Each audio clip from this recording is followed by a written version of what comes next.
উপন্যাস ডায়েরি চ্যানেলের পক্ষ থেকে আপনারা শুনছেন মিহি সিজন 2, লিখেছেন রূপন্তী সরকার। কণ্ঠে আমি তাসনোভা। পর্ব 16। ইয়াসপা বারান্দায় রেলিংয়ের উপরে নিজে 2 হাত রাখলো। বাইরে কালো মেঘে চিরে তখন ঝুমঝুম করে বৃষ্টি পড়ছে। বৃষ্টির ঠান্ডা জলে ছাট এসে লাগছে ওর চোখে মুখে। ও পাশে রাখা গিটারটার দিকে এক পলক তাকিয়ে একটা দীর্ঘশ্বাস ফেলল। এই অবিরাম বৃষ্টির শব্দ আর একাকিত্ব ওর মনের ভিতরে একটা ঝটকায় টেনে নিয়ে এলো সেই অভিশপ্ত দিনের কথা। আজকের এই বৃষ্টির দিনেই ওর মনটা ডুব দিল অতীতের সেই অভিশপ্ত দিনে, যেই দিন ঋষভ ওকে একলা করে ফেলে এই বাড়ি ছেড়ে চলে গিয়েছিল। অতীত। ইয়াসপার যখন ঘুম ভাঙল তখন ঘরের জানালার ফাঁক দিয়ে দুপুরে চড়া আলো এসে পড়েছে বিছানায়। ও ঘড়ির দিকে তাকিয়ে দেখলো দুপুর 12টা বেজে গিয়েছে। ও টের পেল ওর পুরো শরীরে এক অসহ্য আর তীব্র ব্যথা। ও বিছানা থেকে উঠতে গিয়েই থমকে গেল। নজরে পড়লো গায়ের উপরে সাদা চাদরটার দিকে। সেখানে ছোপ ছোপ রক্তের লাল দাগ লেগে আছে। ইয়াসপা আটকে উঠল। কিসে দাগ এগুলো? পর মুহূর্তে ওর মাথায় কাল রাতের কথাটা এক এক করে জানতে হয়ে ভেসে উঠল। কাল রাতে ও নিজের অজান্তেই ঋষভের এতটা কাছাকাছি চলে গিয়েছিল। নিজের সবটুকু সঁপে দিয়েছিল ঋষভকে। ইয়াসপা লজ্জায় আর আবেশে একদম থমকে রইল। ও বিছানার পাশে খালি জায়গাটার দিকে তাকালো, কিন্তু সেখানে ঋষভ নেই। চারিপাশে শুনশান। কোথায় গেল লোকটা? ইয়াসপা মনে মনে ভাবল, হয়তো কোনো জরুরি কাজে বাহিরে গেছে। মনের কোণে এক চিলতে লজ্জা এসে তাকে ক্রাশ করল। আজকে রাতে ঋষভ যখন অফিস থেকে ঘরে ফিরবে, ও কিভাবে ওই লোকটার সামনে গিয়ে মুখ দেখাবে? ভাবতেই ওর গাল দুটো লজ্জায় লাল হয়ে গেল। ও আবারও ঘড়ির দিকে তাকাতেই দেখল 12টা 20 বেজে গিয়েছে। ও আর 1 সেকেন্ডও দেরি না করে খট করে লাফ দিয়ে নেমে সোজা ওয়াশরুমে চলে গেল। ঝটপট ফ্রেশ হয়ে ও আলমারি থেকে একটা সুন্দর কালো রঙের থ্রি-পিস বের করে পরে নিল। আয়নার সামনে দাঁড়িয়ে নিচের ভেজা চুলগুলো একটু গুছিয়ে নিয়ে সিঁড়ি বেয়ে নিচে নেমে গেল। আজকে ওর মনের ভেতরে কেন যেন এক অদ্ভুত খুশির হাওয়া বইছে। কিন্তু নিচে নামা মাত্রই ওর সেই খুশির আমেজটা একটু থমকে গেল। ড্রয়িং রুমে পরিবারের সবাই একসাথে বসে আছে। সোফায় বসা হৃদের মুখটা আজ বড্ড বেশি থমথমে আর ভার হয়ে আছে। ওর চোখে মুখে দুশ্চিন্তার ছায়া। ইয়াসপা এগিয়ে গিয়ে হৃদের একদম পাশের খালি সোফাটাই বসলো। ও হৃদের হাতটা হালকা ছুঁয়ে ভারী গলা জিজ্ঞেস করলো, কি হয়েছে বাবা? মুখটা এমন করে আছেন কেন? হৃদ তখন অন্যমনস্ক হয়ে ডুবেছিল। ইয়াসপার গলার আওয়াজে ওর ধ্যান ভাঙল। হৃদ নিজের মুখের সেই কড়া ভাবটা কোনো মতো একটু সহজ করে ইয়াসপার মাথায় হাত রেখে বলল, কই কিছু না তো মা, তুমি খেয়েছো কিছু? মিহি পাশে সোফায় বসে ওদের কথা শুনছিল। ও একটা দীর্ঘশ্বাস পেলে একটু মলিন হেসে বলল, না, ও তো এইমাত্র উপরে ঘুম থেকে উঠে নিচে নামলো। চলো ইয়াসপা, আগে খেতে চলো। মিহি আর কোনো কথা না বাড়িয়ে ইয়াসপাকে সাথে নিয়ে ডাইনিং টেবিলের দিকে এগিয়ে গেল। ইয়াসপা খেতে খেতেও আর চোখে ড্রয়িং রুমের সেই থমথমে পরিবেশটার দিকে তাকিয়ে রইল। ইয়াসপা ডাইনিং টেবিল থেকে খাওয়া দাওয়া শেষ করে ড্রয়িং রুমের দিকে এগিয়ে গেল। সেখানে সোফায় ল্যাপটপ নিয়ে শুভ্র বসেছিল।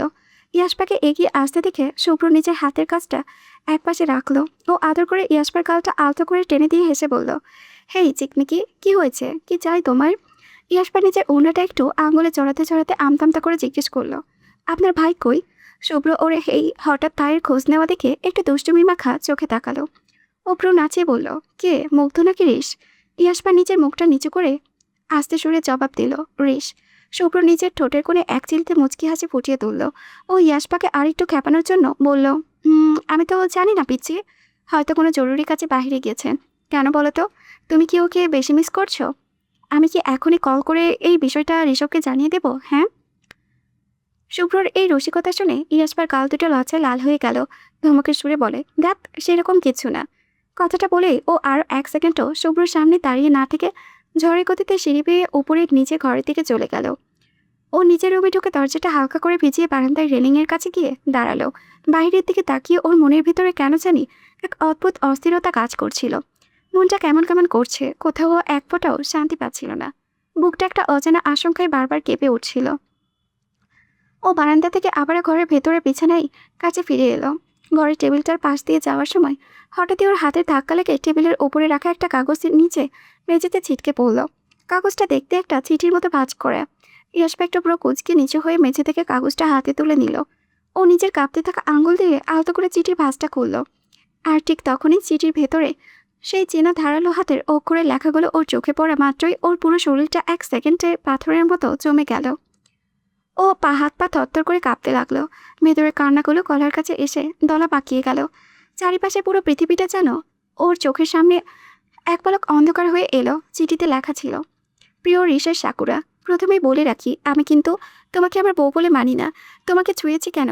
সারা জীবন তোমার পাশে থাকার প্রতিশ্রুতি দিতে পারবো না। জেনেও কেন ছুঁয়েছি তোমাকে? নিজের সমস্ত সীমাবদ্ধতা আর পরিণতির কথা জেনেও তোমার এতটা কাছে চলে এসেছিলাম কেন? তোমার হৃদয়কে, তোমার অনুভূতিগুলোকে, তোমার নিষ্পাপ জীবনের একটা অংশকে গভীরভাবে ছুঁয়েছি কেন? আমাকে ক্ষমা করে দাও সাকুরা। বিশ্বাস করো, তোমাকে আঘাত দেওয়ার ইচ্ছে আমার কখনো ছিল না। আমি শুধু নিজের অজান্তেই তোমাকে এতটাই ভালোবেসে ফেলেছিলাম, যা দূরে থাকার শক্তিটুকু হারিয়ে ফেলেছিলাম। নিজেকে সামলাতে পারিনি। তোমার বুকে মাথা রেখে আমার অনেক শান্তি লাগে ইয়াস। তাই কাল সারা রাত আমি তোমার বুকেই ঘুমিয়েছিলাম। আজ আমি তোমাকে না জানিয়ে এই বাড়ি ছেড়ে, এই সব কিছু ছেড়ে চলে যাচ্ছি। কেন যাচ্ছি, কোথায় যাচ্ছি, সেটা এই মুহূর্তে কাউকে বুঝিয়ে বলার মতো কোনো ভাষা আমার জানা নেই। তবে হ্যাঁ, একটা জরুরি কাজে যাচ্ছি। কিছু পাপ এবং পাপের বিনাশ করতে যাচ্ছি। কবে ফিরবো আমি জানি না, কিংবা আদৌ কোনোদিন তোমার খারাপ পর তোমার কাছে ফিরে আসতে পারবে কিনা সেটাও জানি না। হয়তো এটাই তোমার সাথে আমার শেষ দেখা। আমার তোমাকে ছেড়ে যেতে ইচ্ছে করছে না ইয়াস। তুমি আমার ছোট্ট মুরগির বাচ্চার মতো বউ। আমার ক্ষমতা থাকলে আমি সেই সময়টাকে সারা জীবনের জন্য থামিয়ে দিতাম পাখি। আমার মন ভরে দেখতাম তোমার ঘুমন্ত নিষ্পাপ চেহারাটা। যখন তুমি এই চিঠিটা পড়বা, তখন আমি হয়তো এই দেশের সীমানা বা এই পৃথিবীর ছেড়ে অনেক দূরে চলে গিয়েছি। আজকে তোমাকে আমি অনেকগুলো নামে সম্বোধন করেছি, কিন্তু কেন করেছি জানি না। আমার দেওয়া এই নামগুলো শুধু তোমার জন্য বউ। এই নামগুলো তোমাকে জানো আর কেউ না ডাকে। আর আমি যদি কখনো বেঁচে ফিরি, তখন হয়তো তুমি অনেকটা বড় হয়ে যাবে। জানো ইয়াস, তোমার মতো বাচ্চার সাথে যখন আমার বিয়ে হয়েছিল, তখন আমিও ভেবেছিলাম বাবার মতো আমিও তোমাকে নিজ হাতে বড় করব, কিন্তু তার সম্ভব হলো না। আমার জন্য কখনো অপেক্ষা করো না সাকুরা। আমি নিজেও জানি না আমি ফিরবো কিনা। হয়তো সত্যি আর কখনো ফিরবো না।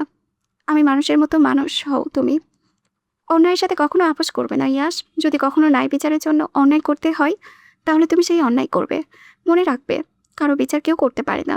তাই নিজের বিচারক নিজেকেই হতে হবে। ইতি ঋষ। ইয়াসবার হাতে চিঠিটা শক্ত করে ধরে এক জায়গায় একদম নিথর হয়ে যায় দাঁড়িয়ে রইল। ওর মাথাটা যেন সম্পূর্ণ ফাঁকা হয়ে গেছে। ঠিক তখনই ঘরের দরজার কাছে এসে দাঁড়ালো হৃদ। হৃদকে দেখা মাত্র ইয়াসপা অবশ পা দুটো কোনো মতো টেনে ওর কাছে ছুটে চলে গেল। ও কাঁপতে কাঁপতে ওই চিঠির টুকরোগুলো হৃদের দিকে বাড়িয়ে দিল। হৃদ হাত বাড়িয়ে চিঠিটা নিল। তারপর শান্ত মুখে ওইটার উপরে চোখ বুলালো। পুরো চিঠিটা পড়ে শেষ হওয়ার পরেও হৃদের চোখে মুখে অদ্ভুত এক নীরবতা। ওর মাঝে কোনো রকমের অস্থিরতা বা আশঙ্কার একটুও অনুভূতিও প্রকাশ পেল না। ওকে দেখে মনেই হচ্ছে না যে হৃদ সত্যি এভাবে পুরো পরিবারকে ফেলে চলে গিয়েছে। ইয়াসপা হৃদের এই পাথরের মতো চেহারা দেখে ডুকরে উঠে বলল, এসব কি বাবা, ও কোথায় গিয়েছে? হৃদ চিঠিটা ভাঁজ করে টেবিলে রাখলো। তারপর ইয়াসপার মাথায় আলতো করে হাত রেখে স্বাভাবিক গলায় বলল, কেঁদো না অসম্ভব। ওইসব বেয়াদবের জন্য কেঁদে কোনো লাভ নেই। কাঁদলেই তো আর ও হুট করে ফিরে আসবে না। সামনে তোমার পরীক্ষা। এখন মন দিয়ে ওটার পড়াশোনা করতে হবে। কথাটা বলে হৃদ ওখান থেকে ধীর পায়ে করিডোর বেয়ে চলে গেল। ওর যাওয়ার ঠিক পর মুহূর্তে ঘরের দরজার সামনে এসে দাঁড়ালো মিহি। ইয়াসবার এক সেকেন্ডও দেরি না করে মিহির দিকেও চিঠিটা এগিয়ে দিল। মিহি চিঠিটা পড়া মাত্রই ওর চোখ দিয়ে টপটপ করে পানি ঝরে পড়তে লাগলো। ও এক নীরব কান্নায় ভেঙে পড়ল। ইয়াসপা নিজের চোখের পানি মুছে অবুঝের মতো চেয়ে রইল। ও কিছুতেই বুঝতে পারছে না এই বাড়ির মানুষগুলো এমন অদ্ভুত আচরণ কেন। নিজের ছেলে এভাবে না বলে চলে গেল, অথচ এদের বড় কোনো প্রতিক্রিয়া নেই কেন? এরা সবাই এতটা চুপ হয়ে আছে কিভাবে, কিসের জোরে? ইয়াসপা নিজের মিহির হাত দুটো আঁকড়ে ধরে বড় করুণ গলায় বলল, আন্টি, আপনার ছেলে আমাকে একলা রেখে চলে গিয়েছে। মিহি আর নিজের ভেতরের কষ্টটা চেপে রাখতে পারল না। ও ইয়াসপাকে নিজের বুকে ভেতরে শক্ত করে জড়িয়ে ধরে হাউমাউ করে কেঁদে ফেলল। মিহি কান্নায় পুরো ঘরটা যেন ভারী হয়ে ওঠে, কিন্তু ইয়াসপা ওভাবে ওনার বুকের মাঝে জবুথুবু হয়ে রইল। ও এক ফোঁটাও কাঁদতে পারল না। একটা অদ্ভুত এক সমস্যা, ও সহজে কারোর সামনে নিজের চোখের পানি ঝরতে পারে না। কান্নাটা ভেতরে কলিজা করে খেলেও বাইরেও একদম পাথর হয়ে থাকে। মিহি ওপাশে পাগলের মতো কেঁদে চলেলেও ইয়াসপার দিক থেকে কোনো সারা শব্দ মিলছে না। হুট করে ইয়াসবার মনে হলো চারিপাশে সবকিছু কেমন যেন বনবন করে ঘুরছে। ওর হাত পা এক সেকেন্ডে বরফের মতো ঠান্ডা হয়ে এলো এবং ও মিহির গায়ের উপরে পুরোপুরি হাল ছেড়ে অজ্ঞান হয়ে গেল। মিহি ইয়াসপার শরীরের পুরো ভারটা পেয়ে আটকে উঠল। ও কোনো মতে নিজের পুরো শরীর দিয়ে ইয়াসপাকে ধরে আগলে রেখে বিছানার ওপরে শুয়ে দিল। ওর চোখে তখন চরম আতঙ্ক। ও ঘর থেকে এক ছুটে দৌড়ে গিয়ে নিচে নেমে চিৎকার করে হৃদকে ডেকে আনলো। হৃদ ওপারে এসে ইয়াসপার এই অবস্থা থেকে এক মুহূর্ত দেরি না করে ফ্যামিলি ডক্টরকে জরুরি ফোন দিল। কিছুক্ষণের মধ্যেই ডাক্তার রায়নগঞ্জে এসে হাজির হলেন। ওরা সবাই চিন্তিত মুখে বিছানার পাশে দাঁড়িয়ে গেলেন। ডাক্তারবাবু অত্যন্ত মনোযোগ দিয়ে ইয়াসপাকে চেক আপ করালেন। তারপর স্টেথোস্কোপটা পকেটে গুজে হৃদের দিকে তাকিয়ে শান্ত গলায় বললেন, অতিরিক্ত মানসিক চাপ এবং শারীরিক দুর্বলতার কারণে ও হুট করে জ্ঞান হারিয়েছে, ভয়ের কিছু নেই। আমি কিছু জরুরি মেডিসিন লিখে দিচ্ছি, এগুলো নিয়ম মতো খাওয়াবেন। আর ওনাকে ঠিকঠাক মতো পুষ্টিকর খাবার খাওয়াতে হবে। সবচেয়ে বড় কথা, ওনার মাথায় কোনো এরকম টেনশন বা চিন্তার ছাপ দেওয়া যাবে না। ডাক্তারের এই কথা শুনে মিহি ইয়াসবার কপালে নিজের হাত রেখে আবার টুকরি কেঁদে উঠলেন। এরপর থেকে শুরু হলো ইয়াসবার জীবনের সবথেকে কষ্টের আর কালো দিনগুলো। দেখতে দেখতে ঋষভ চলে যাওয়ার পর দীর্ঘ 4টি মাস কেটে গেল। যে ইয়াসপা সারাক্ষণ বাড়ি মাথায় করে রাখতো, চঞ্চলতার মুখে থাকতো, সে হুট করে একদম চুপ হয়ে গেল। নিজের ভেতরের এই অবর্ণনীয় যন্ত্রণা ও একা একাই গিলতে লাগলো। প্রতিদিন নিয়ম করে ও হৃদের কাছে যেত। ওর হাত দুটো জড়িয়ে ধরে হাউমাউ করে কাঁদতে কাঁদতে বলতো, বাবা ওনাকে একবার ফিরিয়ে এনে দিন না প্লিজ। সারাক্ষণ মিহির পায়ের কাছে গিয়ে গুটিসুটি মেরে বসে থাকতো। মিহি নিজেও ঋষভের হঠাৎ চলে যাওয়া কিছুতেই মেনে নিতে পারছিল না।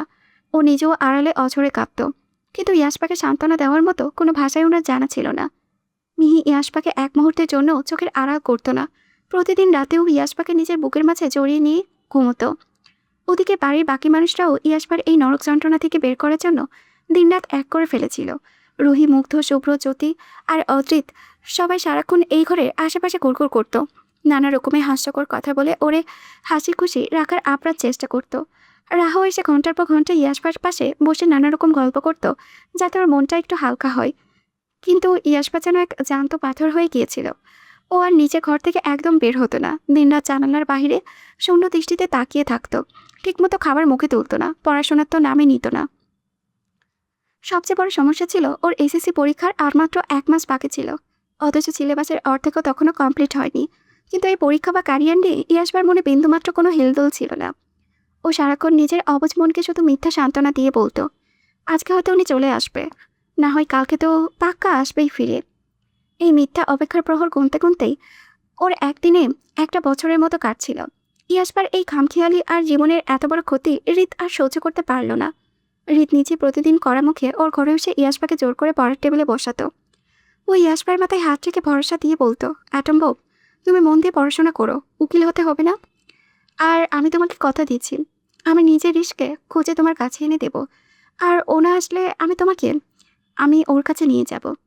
শুধু হৃদি নয়, অদ্রিত আর শুভ্র ওর পড়ার সমস্ত দায়িত্ব নিজেদের কাঁধে তুলে নিয়েছিল। ওরা দুজন প্রতিদিন নিয়ম করে ঘন্টার পর ঘন্টা বসে ইয়াসপাকে পড়াতো। এভাবে ফ্যামিলির সবার চেষ্টায় কারণে মাত্র 1 মাসের মধ্যে কোনো মতো ও সিলেবাস শেষ করলো। পুরো সিলেবাসটা হয়তো শেষ করা সম্ভব হয়নি, তবে যতটুকু কভার হয়েছিল ততটুকুই পরীক্ষায় পাশ করার জন্য যথেষ্ট ছিল। এই তীব্র একাকিত্ব নিয়ে ও শেষমেশ এসএসসি পরীক্ষাটা দিল। ইয়াসপা আগে যেমন মিষ্টি আর গোলমোলো ধাঁচের একটা মেয়ে ছিল, এই 4 মাসে অনুমানিক মানসিক অত্যাচারে এবং একেবারে শুকিয়ে কাঠ হয়ে গিয়েছে। গায়ে এক ফোঁটাও মাংস যেন আর অবশিষ্ট নেই। বড্ড বেশি চিকন আর ফ্যাকাশে হয়ে গেল ও। মিহির মায়া লাগতো মেয়েটার এই করুণ দশা দেখে। ও এক ফোঁটাও খাবার খেতে চাইতো না।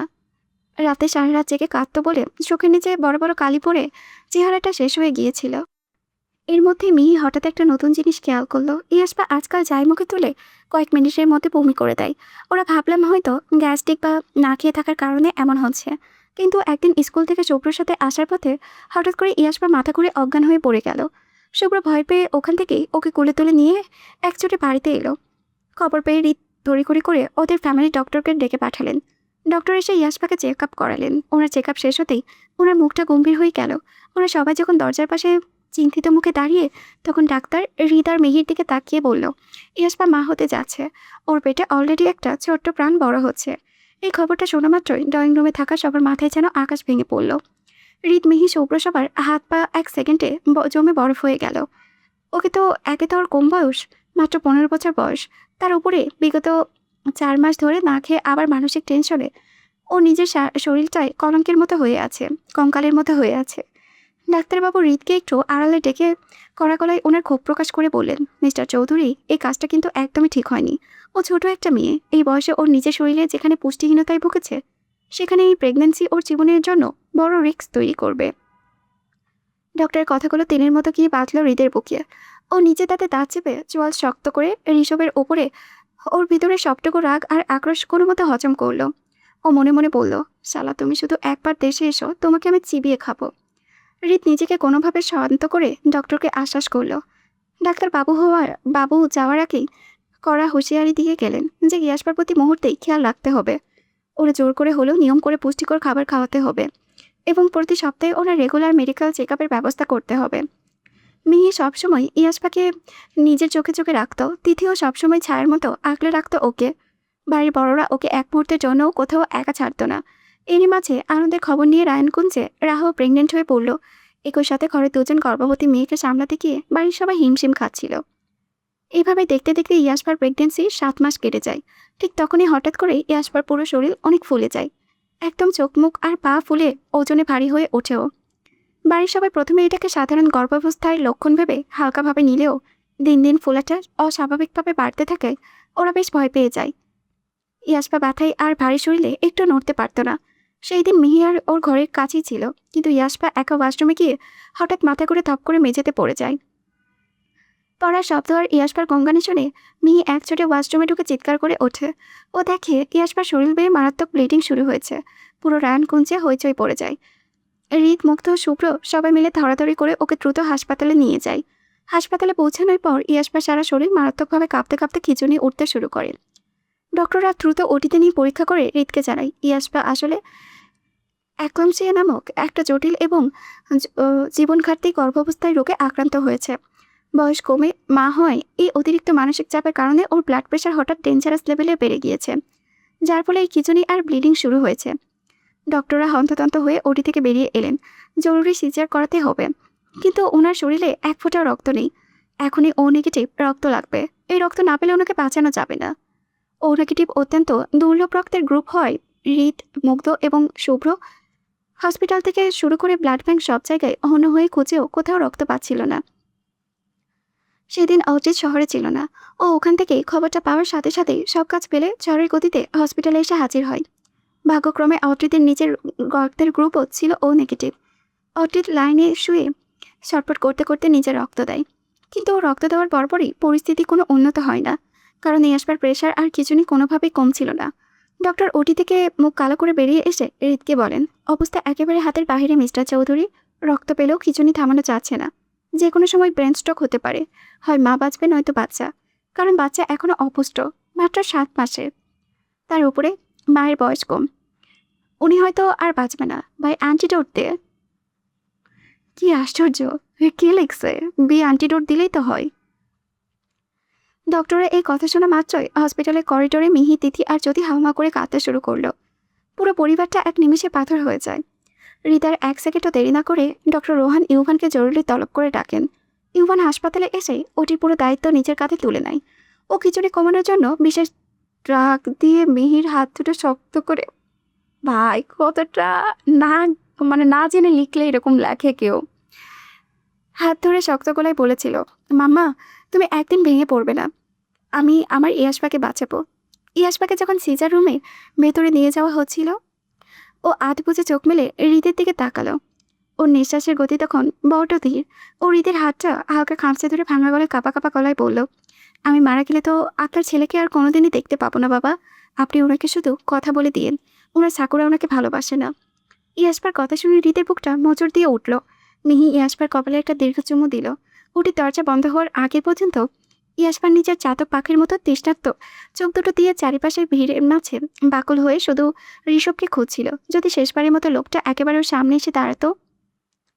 বাইরে করিডোরে মেঝেতে বসে হৃদ, মিহি, অজিত, শুভ্র আর মুগ্ধ সবাই মিলে আল্লাহর কাছে হয়ে কাঁদতে কাঁদতে দোয়া করতে থাকে। ওটির ভিতরে ইউভান সামলাতে থাকে। ওপরওয়ালার বিশেষ রহমতে ইয়াসপা এবং ওর গর্ভের বাবু দুজনেই প্রাণী শেষমেশ বাঁচানো সম্ভব হয়। তবে ইয়াসপার অবস্থা একেবারে মরে মরে হয়ে রইল। ও আইসিইউতে লাইফ সাপোর্টে চলে গেল। আর ওদের জন্ম নেওয়া বাবুটা ইয়ান, ও 7 মাসের অপুষ্ট। ইয়াসপা ধীরে ধীরে চোখ বন্ধ করে আগের সেই মরণপণ লড়াইয়ের অতীত থেকে ফিরে এলো বর্তমানে। বারান্দার রেলিংয়ে হাত রেখে ঝুম বৃষ্টির দিকে তাকিয়ে ও নিজের মনেই হালকা একটা মলিন হাসি হাসলো। ঠিক আচমকাই ও অনুভব করলো কেউ পেছন থেকে ওকে জড়িয়ে ধরেছে। ওর পিঠের সাথে মিশে গেছে এক চেনা বলিষ্ঠ পুরুষালী বুক। ইয়াসপার পুরো শরীর শিউরে উঠল। এই স্পর্শ চিনতে ওর 1 সেকেন্ডও সময় লাগলো না। ও নিজের শরীরটা সামান্য নড়াচড়া করে হালকা ধমকে সুরে অভিমানী গলায় বলেছে, এসেছেন আপনি? ছাড়ুন আমাকে, আর লাগবে না আপনাকে। আমি একাই নিজের জন্য আর নিজের বাচ্চার খেয়াল রাখতে পারি। মুখ দেখতে চাই না আপনার। ঋষভ কোনো কথা বলল না। ও হ্যাচকা টানে ইয়াসপাকে নিজের দিকে ঘুরিয়ে নিল। তারপর ওর অভিমানী মুখটার দিকে তাকিয়ে নিজের ঠোঁটের কোণে সেই মুচকি হাসি ফুটিয়ে ওর বুকে গভীর একটা ভালোবাসার চুমো এঁকে দিল। ও অত্যন্ত নিচু আর নেশা চড়ানো স্বরে ফিসফিসিয়ে বলল, তোমার পেটে একটা চুমু খাই? একটা চুমু দাও না সাকুরা। এতদিন ধরে মনের ভিতরে জমিয়ে রাখা সবটুকু পাথর, সবটুকু জেদ আর রাগ যেন এই একটা চুমুর ছোঁয়াতেই এক পলকে গলে জল হয়ে গেল। ইয়াসপা আর নিজের উপরে নিয়ন্ত্রণ ধরে রাখতে পারল না। ও ঋষভের ব্ল্যাক শার্টটা দুই হাতে খামচে ধরে ওর বুকের মাঝে মুখ গুজে দিয়ে হাউমা করে কেঁদে উঠল। ঋষভ নিজের লম্বা শক্ত বাহু দুটো দিয়ে নিজের গায়ের সাথে শক্ত করে আঁকড়ে ধরল ইয়াসপাকে। ওর চুলে নিজের আঙ্গুল গুজে দিয়ে আকুল হয়ে পড়ল। আর কোথাও যাব না, কাঁদো না জান বাচ্চা, তুমি আমার লক্ষ্মী বউ, আর লক্ষ্মী বউ কখনো কাঁদে না। ইয়াসপা অবুজ বাচ্চার মতো ফুপিয়ে ফুপিয়ে কেঁদে কেঁদে ঋষভকে এতদিনের সব কষ্টের নালিশ দিতে লাগলো। আর ঋষভ কোনো কথা না বলে পরম আবেশে ওর চোখে বেয়ে পানি পড়া ঠোঁটের কোণের কান্নাগুলো নিজের ঠোঁটে নিয়ে শুষে নিতে লাগলো। দুনিয়ার সব পুরুষের ভালোবাসা চুমু দেওয়ার জন্য সাধারণত গাল, কপাল আর ঠোঁট বেছে নিলেও ঋষভের পছন্দ সবসময়ই একদম আলাদা। ওর প্রিয় জায়গা হলো ইয়াসপার পেট, বুক আর গলা, এই তিনটে জায়গা। ও ইয়াসপার গলার ভাঁজে, ওর উন্মুক্ত বুকে এবং পেটের উপরে নিজের ঠোঁট আর নাক কষে তৃপ্তিতে নিজের এতদিনে জমে থাকা তৃষ্ণা মেটাতে লাগলো। ইয়াসপা এবার আর বিন্দুমাত্র বাধা দিল না। ও চোখ বুজে অনুভব করতে লাগলো। কিছুক্ষণ পর ইয়াসপা একটু সোজা হয়ে ঋষভের মুখের দিকে তাকালো। ওর ভেজা চোখ দুটো পিটপিট করে বলল, আপনি কি আপনার নিজের বাচ্চাকে একবারও কোলে নেবেন না? চলুন, ও ঘরে ঘুমিয়ে আছে। বাচ্চা শব্দটা কান পর্যন্ত পৌঁছানো মাত্রই ঋষভ এক সেকেন্ডের জন্য সোজা হয়ে দাঁড়িয়ে গেল। ওর চোখ দুটো খুশিতে আরও আবেগে চিকচিক করে উঠল। ও আর এক মুহূর্ত বারান্দায় দাঁড়িয়ে সময় নষ্ট করলো না। এক প্রকার দৌড়ে চলে গেল ঘরের ভেতরে বেডরুমে। বিছানার ওপর তখন শান্ত হয়ে শুয়ে আছে ওদের 2 বছরের পুচকে ইয়ান। ঋষভ খাটের পাশে গিয়ে দাঁড়ানো মাত্রই ইয়ান এর দিকে নিচে বড় বড় চোখ করে দৃষ্টিতে তাকিয়ে রইল। ঋষভ নিজের ঠোঁটের কোণে মুচকি হাসি ফুটিয়ে সাবধানে নিজে 2 হাতে বাড়িয়ে এক ঝটকায় করে তুলে নিল ইয়ানকে। ও ইয়ানকে নিজের চোখের সামনে উঁচুতে ধরে আবেগে জড়ানো গলায় বলল, জুনিয়র ঋষ, কেমন আছো তুমি? ইয়ান নিজের দাঁতহীন মুখে কিলকিল করে হেসে উঠল। ঋষভ অবাক হয়ে গেল। ও ভালোবাসার পরশ এঁকে দিল ইয়ানের গালে। ও আকুল হয়ে জিজ্ঞেস করল, তুমি পাপাকে দেখে হাসছো? তার মানে পাপাকে তুমি চেনো, পাপাকে ভালোবাসো তুমি? ইয়ান ওনার মুখের দিকে তাকিয়ে আবারও খিলখিল করে হাসলো। তারপর নিজের আধো আধো আর ভাঙা গলার দিকে হাত বাড়িয়ে বলে উঠল, ইউম। ছেলের থেকে একটা শব্দ শোনা মাত্রই ঋষভের বুকের ভেতরটা সুখে তোলপাড় হয়ে গেল। ও ইয়ানকে বুকে জড়িয়ে ধরে ওর কপালে আর গালে পাগলের মতো কয়েকটা চুমু দিল। তারপর ইয়াসপা যখন ঘরের ভেতরে এসে দাঁড়ালো, ঋষভ আলতো করে ইয়ানকে ইয়াসপার কোলের উপরে ফিরিয়ে দিল। ইয়াসপা ইয়ানকে নিজের বুকে জড়িয়ে ধরে যেমন চোখ তুলে তাকালো, অমনিও দেখল ওর সামনে কেউ নেই।